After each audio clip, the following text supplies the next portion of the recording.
তুমি আমি প্রথমে চট্টগ্রাম ইউনিভার্সিটি সিইউনিটের কথা বলি।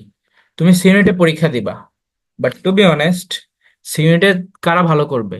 যারা কমন আশা করে না, বরং তারা প্রিপারেশন এমন ভাবে নিছে যে সে হচ্ছে শিওর যে যেভাবেই কোশ্চেন আসুক আমি সলভ করে আসতে পারবো। এইটার মানে কি? যে তুমি একটা একটা টাইপের একটাই প্র্যাকটিস, একটা এমসিকিউ প্র্যাকটিস করো, কিন্তু এটা বুঝে প্র্যাকটিস করো যে কিভাবে সলভ করতে হয়, মেথডটা কি। এখন সেই টাইপের যত আইকিউ আসুক তুমি পারবা না? অবশ্যই পারবা। যেমন এই যে আমরা লয়াল থেকে জোয়াজ প্রোন থেকে এটা এটা দিয়ে করেছি, তো এই টাইপের অন্যগুলো আসলে তোমরা এখন পারবা না? কি দরকার আছে যে এইটাই আসতে হবে? এই টাইপের অন্য একটা আসলেও পারা যাবে। আবার ধরো এই যে আমরা অ্যানালজি করলাম, অ্যানালজির মধ্যে যদি তোমাদের পরিচিত ভোকাব বুঝতে পারো, তো সেখান থেকে যদি অন্য ওয়ার্ড দিয়ে আসে, তুমি যদি সেটা বুঝতে পারো রিলেশনটা কি, তাহলে তুমি পারবা না? অবশ্যই পারবা। বা হচ্ছে ধরো তোমাদেরকে ম্যাথমেটিক্যাল কোশ্চেন দিবে, তো সংখ্যা ঘুরে যদি তারা নিজেদের মতো কোশ্চেন দেয়, তাহলে তুমি কেন পারবা না? তো এই যে সি ইউনিটে পুরোটা হচ্ছে প্রবলেম সলভিং অ্যাবিলিটি। প্যাসেজ থেকেও কোশ্চেন দিবে, প্যাসেজ কিভাবে সলভ করতে হয় তুমি যদি টেকনিকটা ফলো করে সলভ করো, তুমি প্যাসেজের ভিতর থেকেই তো অ্যান্সার নিয়ে আসতে পারবা। আর যে কোনো অ্যাডমিশন টেস্টে কোশ্চেনের ভিতরে কোশ্চেনও দেওয়া থাকে, অ্যান্সারও দেওয়া থাকে। তোমাকে জাস্ট ওই চারটা অ্যান্সারের মধ্যে একটাকে বাছাই করতে হয় যে এইটা অ্যান্সার, বাকিগুলা ভুল অ্যান্সার। তাই না? তো জিনিসটা হচ্ছে প্রবলেম সলভিং অ্যাবিলিটি গ্রো করে সেভাবে নিজেকে প্রিপেয়ার করা। এখানে এমন না যে কমন আশা করবে। আমি তো কখনো স্টুডেন্টদেরকে কমনের জন্য পড়াই নাই।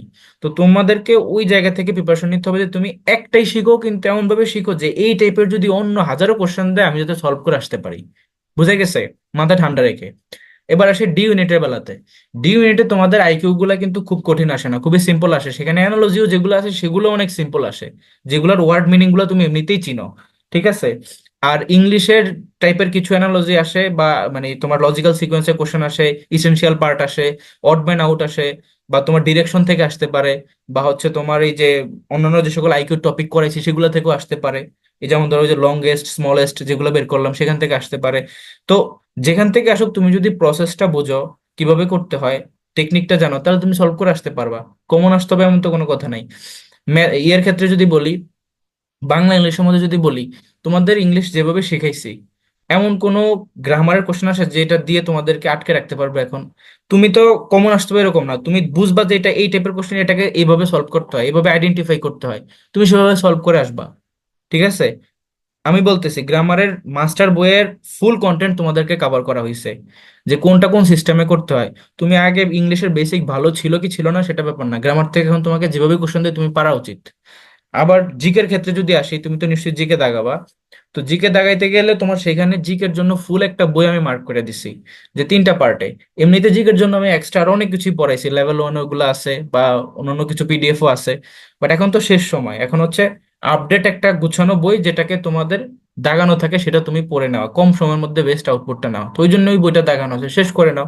এভাবে গিয়ে ঠান্ডা মাথায় একটা পরীক্ষা দাও, দেখবো ভালো করবা।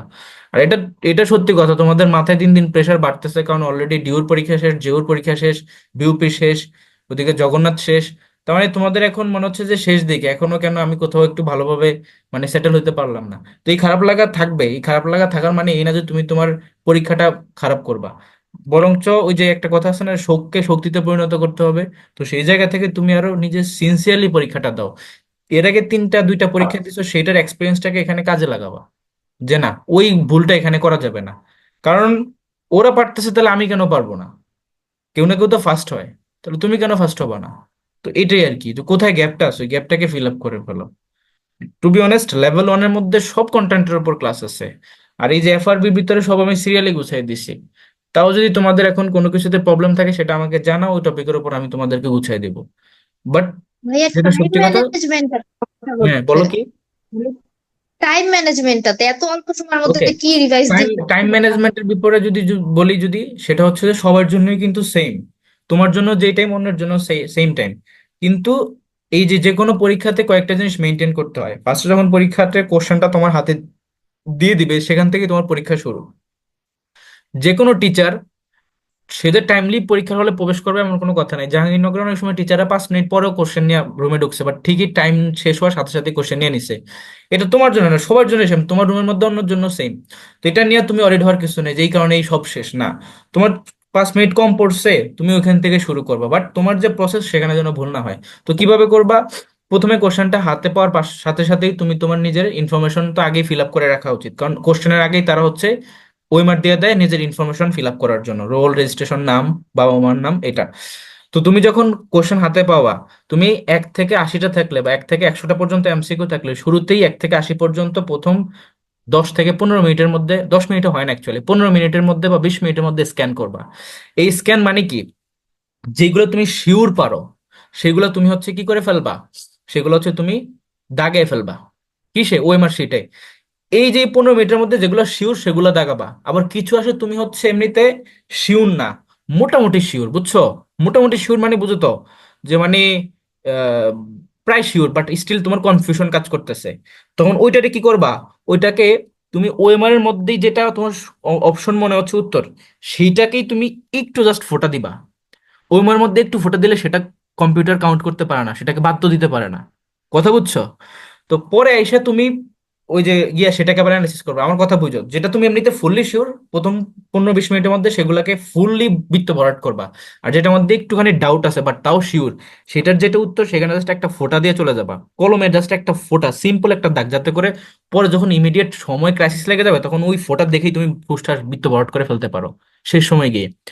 এছাড়া তোমার যে সাবজেক্ট ওয়াইজ সিকোয়েন্স, তুমি শুরুতেই শুরু করবে হচ্ছে বাংলা দিয়ে, অথবা তুমি জিকে দিয়ে শুরু করবা। তুমি ইংলিশ দিয়েও শুরু করতে পারো যদি তুমি ইংলিশে সেই পরিমাণ কনফিডেন্ট থাকো যে না আমার ইংলিশে আমি শিওর দেখলেই পারো। হ্যাঁ। তো বাংলার জিকে দিয়ে কেন সুবিধা ভালো, কারণ হইতেছে এখানে কোশ্চেনটা হয় তুমি পারো নাহলে তুমি পারো না, অ্যানালিসিস করা লাগে না, দ্যাটস ওয়াই টাইম সেভ হয়। দেখছে জিকে আছে তোমার ধরো 20টা, এটা অ্যান্সার করতে লাগে 5 মিনিট বা 6 মিনিট সবগুলা, টু বি অনেস্ট। আবার ধরো বাংলা কোশ্চেন আসে ধরো 20টা, সেটা অ্যান্সার করতে লাগে ধরো 7-8 মিনিট। তো অনেক টাইম এখানে সেভ হয়। তো এই সময়টাকে আবার পরবর্তীতে অন্যান্যগুলোতে ইনভেস্ট করা যায়। তো তুমি বাংলা অথবা জিকে দিয়ে শুরু করলা, তারপর হচ্ছে তুমি কিসে যাবা, ইংলিশে যাবা, এরপর তুমি হচ্ছে গিয়া আইকিউতে আসবা, তারপর তুমি ম্যাথে যাবা। ঠিক আছে? তো এইটা হচ্ছে তোমাদের সিকোয়েন্স। এই সিকোয়েন্স অনুযায়ী যদি তুমি মানে পরীক্ষা দাও তাহলে অনেকটা টাইম সেভ হবে।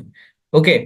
আর টু বি অনেস্ট, ওই যে প্রথম যে 20 মিনিট, সেই 20 মিনিটের মধ্যে বা 15 মিনিটের মধ্যে কোথাও কোনো গলত করবা না যে একটাটা আরেকটা ফিল আপ করে ফেলছো, কারণ ওগুলো তোমার শিওর মার্ক। তো তুমি ওই যে নাম্বারের সাথে মিলে মিলে মিলে মিলে দাগাবা। আর এর বাহিরেও দেখবা যে কিছু চেঞ্জ থাকতে পারে, যে কোনো, সবগুলা কোশ্চেনে যে ইজি থাকবে তা না। কোনো না কোনো সাবজেক্ট বা একটা সাবজেক্ট বা দুইটা সাবজেক্ট তোমাকে খুব প্যারা দিবে, মানে কঠিন চলে আসবে। সব সাবজেক্ট তো সহজ আসার কথাও না, এটা আসা উচিত না। তোমার এটা ফিল, নিজে থেকে আগে প্রিপেয়ার রাখা উচিত নিজেকে, যে না একটা না একটা জায়গায় আমাদেরকে কষ্ট দিবে বা হার্ড কোশ্চেন করবে। তো তুমি সেটার জন্য মেন্টালি প্রিপেয়ার থাকো আগে থেকেই, যে ওইটাকে আমি ওইভাবে শেষ দিকে অ্যান্সার করবো, আগে যেগুলো আমি পারি সেগুলো আমি অ্যান্সার করে যাবো। ওরকম যদি কঠিন কিছু দেখি, ঠিক আছে এটাতে সময় লাগবে আমার, পরেরটাতে চলে যাই, ওখানে বসে থাকার কি দরকার আছে, তাই না? এইভাবে 100 পর্যন্ত গিয়ে আবার তুমি ব্যাক আসো। তো এই হচ্ছে স্ট্র্যাটেজি, এই আর কি। আর আরেকটা ব্যাপার, মানে পরীক্ষাগুলা তো যেহেতু শেষ সময়, সেহেতু তোমাদের নিজেদের মধ্যে নার্ভাসনেসটা কাজ করবে, স্বাভাবিক ব্যাপার।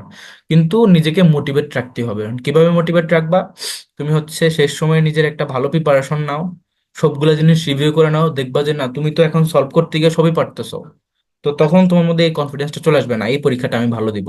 আর অলরেডি তোমার ডিউর পরীক্ষা শেষ, জিউর পরীক্ষা শেষ, জগন্নাথের পরীক্ষা শেষ, তো অনেক স্টুডেন্ট আছে যাদের সাথে তোমাদের টপ নচ কম্পিটিশন ছিল, তারা কিন্তু এখন ওইদিকে চলে গেছে। এখন তোমরাই এখানে বেস্ট, এটা মাথায় রাখবা, তাহলে তুমি কেন ফার্স্ট হবা না? ঠিক আছে? এইটাই আর কি। টু বি অনেস্ট, এইটুকু জিনিস মেনটেন করো, যে কনফিডেন্সটা রাখো, প্রবলেম সলভিং এর অ্যাবিলিটি নিয়ে যাবা পরীক্ষার হলে, নিজে মেন্টালিটি সেইভাবে রাখবা। আর আরেকটা কথা, খুলনা ইউনিভার্সিটি আর রাজশাহী ইউনিভার্সিটি, এই দুটাতে তোমাদের কয়েকজনের অনেক বড় সুযোগ, যাদের জিপিএ প্রবলেম আছে। আমি জানি এখানে এই যে যেমন মাহি, ওর জিপিএ তে আমি প্রবলেম আছে আমি যতটুকু জানি। আবার আরো অনেকেরই হয়তো প্রবলেম থাকতে পারে। মানে জিপিএ প্রবলেম বলতে কি, জিপিএ একটু কম থাকা মানে কিন্তু অনেক বড় কিছু। তুমি 1-2 মার্ক অনেক থেকে পিছিয়ে থাকতেছো, এই 1-2 মার্ক কি অ্যাডমিশন টেস্টে হাজার হাজার গ্যাপ করে দেয়, বুঝছো? তো সেটা তোমার রাজশাহীতে আর খুলনা ইউনিভার্সিটিতে কোনো জিপিএ মার্ক কাউন্ট হচ্ছে না। তো এটা একটা বড় সুযোগ। কিন্তু চট্টগ্রামে 10 মার্ক কাউন্ট হচ্ছে, তো এটাও কিন্তু মানে নেগলিজিবল, এটা হিসাব করার বাইরের বিষয়, 10 মার্ক কোনো বিষয় না। তো সেখানেও একটা বড় সুযোগ। তো তোমাদের জাস্ট এখন পরীক্ষার হলে ওএমআর শিটে আর তোমার কোশ্চেন পেপারের উপর তোমার কম্পিটিশন। তো এখানে তোমার নিজের বেস্টটা দিতে হবে। কথা কি বুঝছো সবাই? জি ভাইয়া। আর আরেকটা জিনিস, মানে এর আগে যে ভুলগুলা করছো ওগুলা তো তুমি জানো, আমি জানি না, ওগুলাকে এখন শুধরে ফেলবা। ঠিক আছে? ইনশাআল্লাহ। তো আজকে তাহলে এই পর্যন্ত রাখি, 12টা বাজে। তোমাদেরকে কালকে দিনের বেলা ক্লাস নিব, কালকে 2টা ক্লাস নেব। আজকে তো দিনের বেলা নিতে পারি না কারণ আমি বাইরে ছিলাম, তাই। কালকে দুপুরবেলা ক্লাস নিব। আর এই যে সেটা পুরোটাই ডি ইউনিটের প্যাটার্নে হবে। এই যে আইকিউ বা অ্যানালিটিক্যাল এগুলো তো প্রায় আমি শেষ করে দিলাম, মানে সি এর জন্য মোটামুটি লাস্ট পর্যায়ে দেখাই দিলাম যে কোথা থেকে কি ভাইয়া করতে। খুলনায় কি মার্ক কাটা যায় ভাইয়া? না না না, ওরকম কোনো মার্ক মানে কাটা সেকেন্ড টাইমের জন্য, টাইমার যারা আছে। আমি তো দেখিনি ওরকম কোনো রুলস, সার্কুলারে দেখিনি, বাট বলছে নাকি না না, কাটে না। কাটে না। রাজশাহীতেও কাটে না, খুলনাতেও কাটে না, কিন্তু চট্টগ্রামে কাটে 3 মার্ক। এটা কি mark?